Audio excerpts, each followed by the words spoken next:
حضرت عبداللہ بن زبیر اور حضرت معاویہ رضی اللہ عنہما کی زمین کٹھی تھی، تو وہ جو بننا جس کو کہتے ہیں نا، وہ ایک تھا، وہ تو کبھی وہ ٹھیک کرتے آگے پیچھے ہو جاتا ہے، ہمارے بھی ہو جاتے ہیں، لوگوں کے ہمارے اندر آ جاتے ہیں، ہمارے ان کے اندر چل جاتے ہیں، کوئی جان بوجھ کے نہیں ہوتے، وہ اندازے سے ہوتا ہے۔ تو ان کے غلاموں نے جان بوجھ کے تو نہیں کیا ہوگا، غلطی سے وہ کافی اندر چلے گئے عبداللہ بن زبیر کے۔ تو انہوں نے اب حضرت معاویہ کو خط لکھا کہ تیرے غلام میری زمین پر قبضہ کر رہے ہیں، انہیں سمجھا لو کہ یہ زیادتی چھوڑ دیں، ورنہ میں تم سے نمٹ لوں گا۔ اب کہاں 90 لاکھ مربع میل کا حکمران اور کہاں ایک عام شہری، رتبے میں تو عبداللہ بہت اونچے تھے۔ اور معاویہ نے پڑھا تو یزید کو بلایا، کہ یہ خط پڑھو، نے پڑھا، کہ کیا جواب دو؟ کہ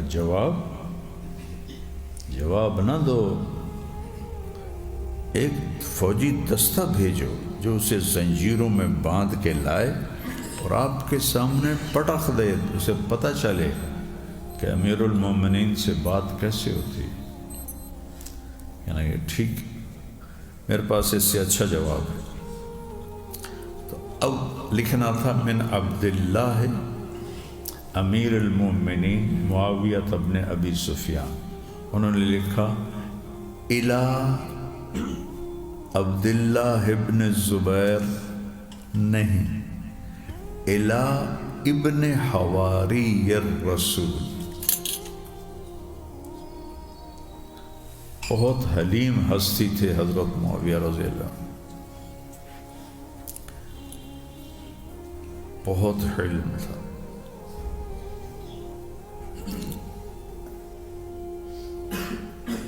من عبد اللہ امیر المومنین معاویہ بن ابی سفیان۔ آگے لکھا کہ مجھے آپ کی شکایت کا پتہ چلا ہے، میں اس پہ معذرت خواہ ہوں، اور اس کے ازالے کا ایک ہی اب مجھے حل سمجھ میں آیا کہ وہاں جتنی میری زمین جائیداد بمیں ساری چیزوں، غلاموں اور اس کے علاوہ جو اسباب زراعت، سب آپ کی ملک، آپ کو ہدیہ، آپ اس کے مالک ہیں۔ اس کے بعد کوئی شکایت ہو تو ضرور یاد فرمائیں۔ تو جب آیا نا خط، انہوں نے پڑھا، کہنے لگے معاویہ یہی تیری باتیں ہیں، یہی تیری باتیں ہیں جس نے تجھے سردار بنا دیا، یہی تیری باتیں ہیں جس نے تجھے سردار بنا دیا۔